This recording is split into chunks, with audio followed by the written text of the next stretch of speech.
Assalamualaikum warahmatullahi wabarakatuh. Kita masuk ke pertemuan mata kuliah pengantar audit teknologi informasi. Nah, untuk mata kuliah ini mata kuliah KBK. Oke, ini penjelasannya. Oke, audit TI ini mata kuliah untuk berbasis kompetensi. Jadi di sini nanti ada pertemuan 1 sampai pertemuan 6 itu disampaikan dengan metode ceramah atau metode diskusi dan latihan soal. Sedangkan di pertemuan 7 itu adakan kuis atau review materi. Di pertemuan 8 sendiri itu nanti diadakan UTS, di mana materinya itu diambil dari pertemuan 1 sampai pertemuan 6. Nah, sini ada pertemuan 9 dan pertemuan 14, itu akan dilakukan presentasi per kelompok. Oke, jadi setiap pertemuan itu nanti akan menampilkan ada beberapa kelompok, gitu. Bisa disesuaikan dengan jumlah kelompoknya. Nah, ini terkait dengan penjelasan tugas KBK. Nah, tugas KBK itu satu kelompok, idealnya sih maksimal 5 mahasiswa ya. Tetapi jika tidak memungkinkan, nanti dikondisikan saja dengan jumlah per kelasnya. Jika mahasiswanya banyak, ya nanti bisa diatur mungkin satu kelompok lebih dari 5 mahasiswa. Kelompok sudah ditentukan atau dibagikan di pertemuan 1, biar mahasiswa bisa discuss dengan kelompoknya. Nah, tugasnya di sini adalah mengaudit di sebuah perusahaan dengan menggunakan COVID. Nah, perusahaannya ini bisa fiktif, bisa juga nanti melakukan riset di sebuah perusahaan. Oke. Oke, untuk tugas KBK-nya, jika ada yang kurang jelas, nanti bisa ditanyakan ke dosen pengajar mata kuliah audit. Oke, langsung saja kita masuk ke pertemuan pertama, yaitu di sini ada pengertian audit teknologi informasi. Nah, di sini audit teknologi informasi pengertiannya adalah jadi adalah proses pengumpulan dan penilaian bukti-bukti untuk menentukan apakah sistem komputer dapat mengamankan aset, memelihara integritas data, serta dapat mendorong pencapaian tujuan organisasi secara efektif dan menggunakan sumber daya secara efisiensi. Oke. Nah, sebelum di sini ada alasan mengapa sih perusahaan itu belum melakukan audit. Di sini alasannya karena mungkin perusahaan merasa bahwa TI yang diterapkan masih berperan sebatas support tool atau belum menjadi strategic tool. Bisa juga alasannya karena kebijakan dan tujuan-tujuan penerapan TI-nya tidak begitu jelas. Ada juga nilai investasi TI yang belum dianggap cukup berarti dibandingkan nilai keuangan perusahaan. Serta banyaknya jargon teknis IT yang sulit dipahami oleh manajemen puncak. Sehingga nah inilah beberapa alasan perusahaan belum melakukan audit TI. Nah, audit sistem informasi pengertian lain adalah menurut Ron Weber ya tahun 1999 adalah proses mengumpulkan data dan mengevaluasi bukti untuk menentukan apakah sistem komputer melindungi aset, memelihara integritas data, memungkinkan tujuan organisasi dicapai secara efektif, dan menggunakan sumber daya secara efisiensi. Jadi ada tujuan audit teknologi informasi. Audit TI itu bertujuan untuk mengevaluasi dan memperbaiki efektivitas proses-proses manajemen risiko, kontrol, dan good governance. Nah, di sini tujuan audit teknologi informasi dapat dikelompokkan ke dalam 2 aspek utama. Dilihat dari ketatakelolaan IT. Yang pertama, conformance atau kesesuaian, dan performance atau kinerja. Nah, di sini conformance sendiri atau kesesuaian itu pada kelompok tujuan ini audit teknologi informasi difokuskan untuk memperoleh kesimpulan atas aspek kesesuaian, yaitu di sini mencakup tentang confidentiality atau kerahasiaan, pada integritas, ada availability atau ketersediaan, dan compliance atau kepatuhan. Nah, tujuan audit teknologi informasi yang kedua yaitu performance atau kinerja.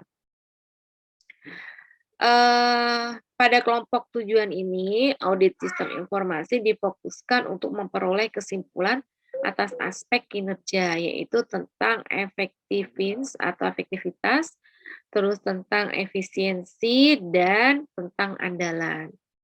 Oke. Nah, nilai penting yang dilakukan untuk audit TI itu sejalan dengan pentingnya mencapai tujuan perusahaan. Artinya, bagaimana perusahaan dapat mengelola berbasis resiko yang dihadapinya, terutama terkait dengan penerapan TI.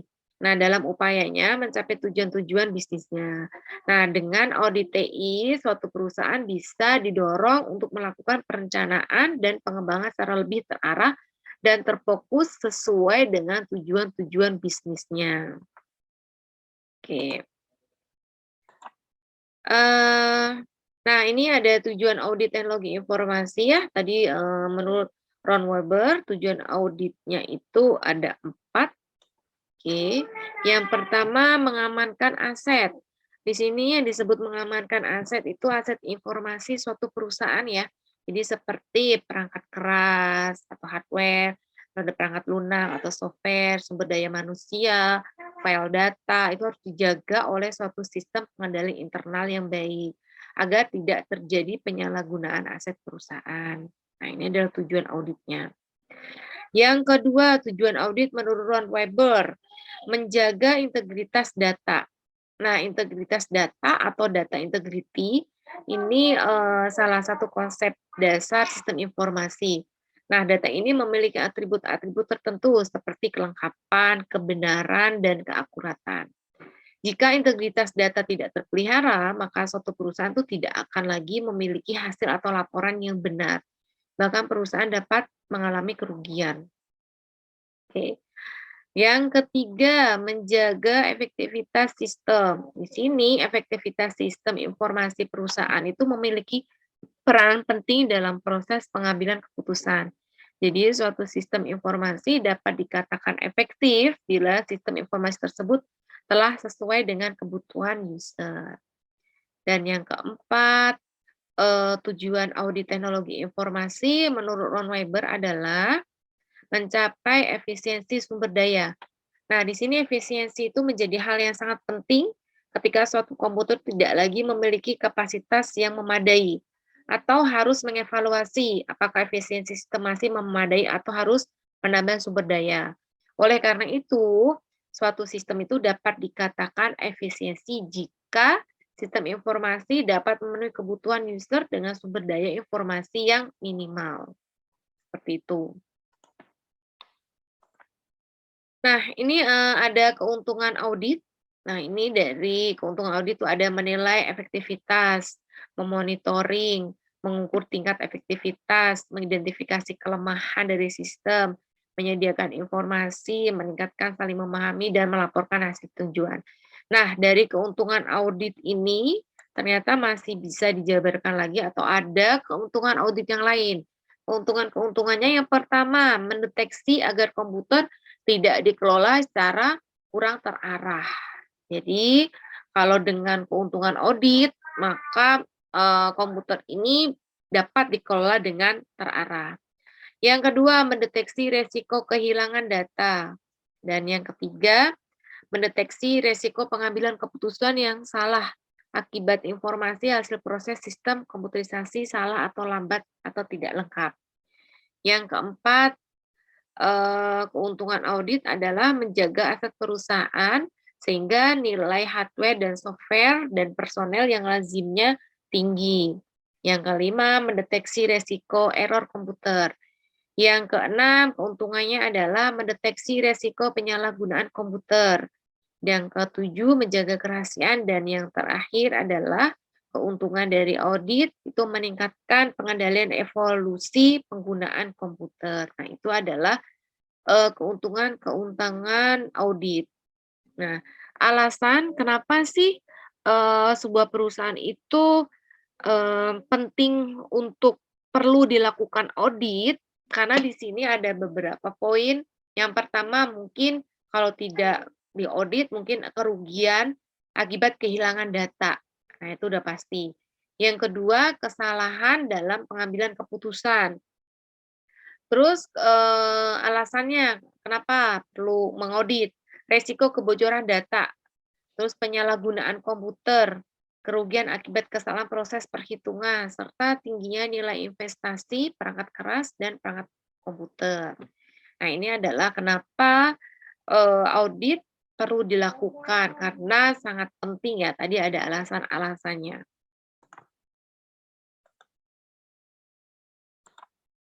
Oke. Nah, di sini ada jenis-jenis audit TI. Jenis-jenis audit TI, di sini ada 2. Yang pertama sistem audit. Oke, ada 3. Sorry, ada 3. Yang pertama sistem audit. Sistem audit ini, merupakan, proses pengumpulan dan penilaian bukti-bukti untuk menentukan apakah sistem komputer dapat mengamankan aset, memelihara integritas data, dapat mendorong pencapaian tujuan organisasi secara efektif, dan menggunakan sumber daya secara efisiensi. Terus audit terhadap sistem terdokumentasi untuk memastikan sudah memenuhi standarisasional atau internasional. Nah, itu adalah sistem audit. Kalau jenis audit yang kedua, compliance audit atau audit kepatuhan. Nah, di sini audit kepatuhan itu merupakan suatu tinjauan atas catatan keuangan organisasi. Jadi untuk menentukan apakah organisasi tersebut itu telah melaksanakan prosedur, kebijakan, atau peraturan yang telah dibuat oleh otoritas yang lebih tinggi.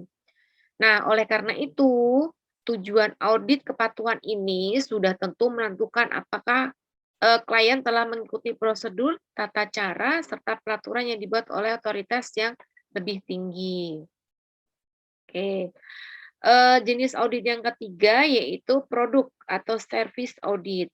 Nah, ini untuk menguji suatu produk atau layanan telah sesuai atau tidak seperti spesifikasi yang telah ditentukan dan cocok digunakan. Nah, untuk menguji suatu produk atau layanan telah sesuai seperti, spesifikasi yang telah ditentukan dan cocok digunakan. Nah, itu adalah, eee, jenis-jenis audit IT.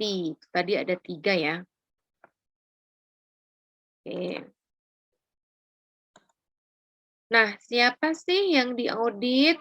Nah, di sini yang diaudit itu ada manajemen, terus ada IT manajemen, ada IT spesialis, di sini ada network, database, sistem analis, programmer, dan lain, serta ada user. Oke. Nah, sedangkan subjek yang perlu diaudit itu ada aspek dari kita lihat dari aspek keamanan. Ada keandalan, ada kinerja, serta manageability. Oke, kita lihat dulu aspek keamanannya. Nah, di sini masalah keamanan itu mencakup tidak hanya keamanan file servernya saja, serta penerapan metode cadangan, melainkan juga penerapan standar tertentu. Nah, itu untuk aspek keamanan. Terus ada keandalan. Keandalan ini meliputi penerapan Redis subsystem. Nah, untuk server dengan critical application dan prosedur penyimpanan data default server, bukan di drive lokal. Nah, itu keandalan. Terus subjek yang perlu diaudit itu ada kinerja. Kinerja ini mencakup persoalan standarisasi PC.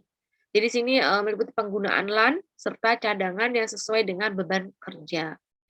Serta manageability. Manageability di sini menyangkut penerapan standar tertentu dan pendokumentasian secara teratur dalam berkesinambungan. Nah, ini adalah subjek yang perlu diaudit. Oke.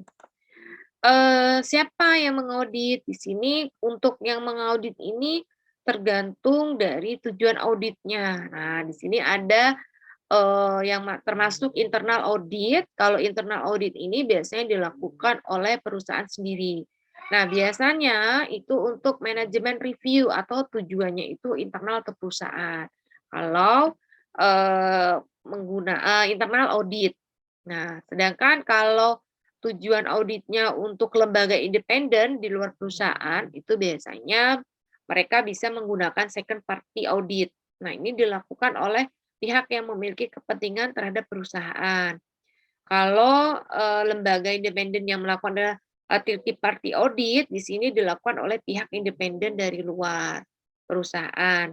Nah, tujuannya tuh biasanya hanya untuk pengambilan, sertifikasi saja. Nah, ini adalah, pihak-pihak yang terkait atau siapa yang berhak untuk mengaudit. Oke. Nah, ini ada tugas auditor sistem informasi. Tugas auditor sistem informasi itu tugasnya memastikan sisi-sisi penerapan IT memiliki kontrol yang diperlukan. Jadi di sini memastikan kontrol tersebut diterapkan dengan baik sesuai yang diharapkan. Nah, ini adalah tugas utama dari seorang auditor. Nah, hal-hal apa yang dilakukan seorang auditor? Yang pertama adalah persiapan. Yang kedua adalah review dokumen. Yang ketiga, persiapan kegiatan onsite audit, terus melakukan kegiatan onsite audit, persiapan, persetujuan, dan distribusi laporan audit, serta follow up auditnya. Oke. Nah, ini ada 6 komponen audit TI. Yang pertama mendefinisikan tujuan entitasnya, ya. Nah, terus menentukan isu, tujuan, dan perspektif bisnis antara penanggung jawab bagian dengan bagian IT. Serta bisa juga review terhadap pengorganisasian bagian IT yang meliputi perencanaan proyek, status dan prioritas, belanja TI dan IT change proses manajemen. Terus assessment infrastruktur teknologi, assessment aplikasi bisnis, serta temuan-temuan dan laporan rekomendasi. Nah, ini adalah komponen audit TI.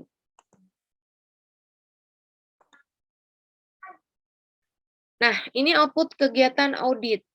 Output kegiatan audit, hasil akhir yaitu berupa audit itu adalah berupa laporan. Laporannya itu berisi tentang ruang lingkup eh, ruang lingkup audit, terus metodologinya, temuan-temuan, ketidaksesuaian, kesimpulan. Kesimpulan di sini tingkat kesesuaian dengan kriteria auditnya. Jadi di sini ada efektivitas implementasi, pemeliharaan, pengembangan sistem manajemen, rekomendasi, seperti itu. Oke. Nah, keterampilan apa aja sih yang dibutuhkan untuk seorang audit?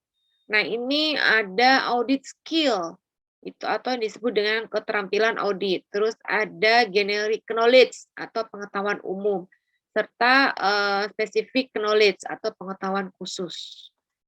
Oke. Audit skill atau keterampilan audit di sini contohnya kayak sampling, terus cara berkomunikasi, cara melakukan interview, terus pengajukan pertanyaan dan mencatat. Nah, itu adalah termasuk dalam keterampilan audit atau audit skill. Nah, keterampilannya kedua, generic knowledge atau pengetahuan umum.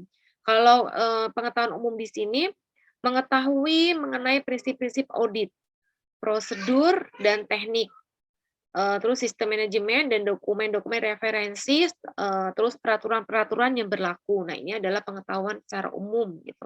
Jadi harus mengetahui tentang prinsip-prinsip auditnya seperti apa, prosedur dan tekniknya seperti apa, sistem manajemen dan dokumen-dokumen untuk referensinya tuh bagaimana, organisasinya seperti apa, peraturan-peraturan berlakunya tuh bagaimana. Nah, itu adalah generic knowledge. Dan keterampilan yang dibutuhkan yang ketiga adalah specific knowledge atau pengetahuan secara khusus nih. Untuk mengetahui pengetahuan secara khusus di sini ada background IT-nya harus oke, bisnisnya, spesialis technical skill-nya, terus ada pengalaman audit, pengalaman audit sistem manajemennya, terus perundangannya. Nah, ini pengetahuan khusus atau pengetahuan khusus atau keahlian secara khusus. Oke.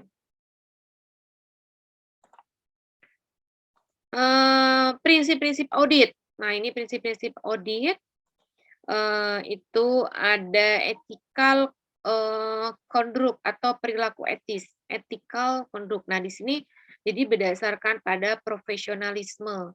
Di sini ada kejujuran, integritas, kerahasiaan, dan kebijakan. Nah, ini adalah masuk ke perilaku etis. Prinsip-prinsip audit yang kedua itu fair presentation atau presentasi yang adil. Jadi sih presentasi yang adil yaitu kewajiban melaporkan secara jujur dan akurat. Serta yang ketiga, dua profesional care atau profesional. Di sini implementasinya dari kesungguhan dan pertimbangan yang diberikan. Dan prinsip-prinsip auditnya ada independence dan pendekatan. Tuh. Nah, ini adalah prinsip-prinsip audit. Oke. Untuk kebutuhan auditor, untuk kebutuhan auditor IT itu ada internal audit. Nah, internal audit sendiri adalah setiap perusahaan itu memerlukan ya, jadi harus mempunyai internal audit. Berarti yang mengaudit itu dari perusahaan itu tersebut. Terus ada perusahaan penyedia layanan audit. Nah, kita menggunakan jasa penyedia layanan. Kita perusahaan penyedia sertifikasi. Nah, tadi ya, jadi kita mau mensertifikasi, jadi harus menggunakan perusahaan penyedia sertifikasinya. Nah, ini ada peluang. Peluang di sini ini, ketergantungan ya. Jadi karena IT ini semakin besar sehingga muncul kebutuhan untuk melakukan audit IT. Nah, audit IT sendiri itu sekarang banyak yang berasal bukan dari IT tersebut, seperti itu. Nah, banyaknya permasalahan bisnis dalam pengolahan IT serta banyaknya, auditor IT yang semakin banyak, jadi muncullah dari perusahaan-perusahaan yang bukan dari bidang IT membuka usaha untuk IT-nya, seperti itu. Ini, menjadi peluang ya, jadi tidak, harus, eee jadi karena ketergantungan nih, jadi semakin besar sehingga muncul kebutuhan untuk melakukan, eee, audit melakukan audit IT-nya. Oke. Nah, untuk pertemuan satu materinya sudah selesai, jadi untuk latihan soalnya nanti, di-share di e-learning-nya. Terima kasih atas perhatiannya. Saya akhiri, assalamualaikum warahmatullahi wabarakatuh.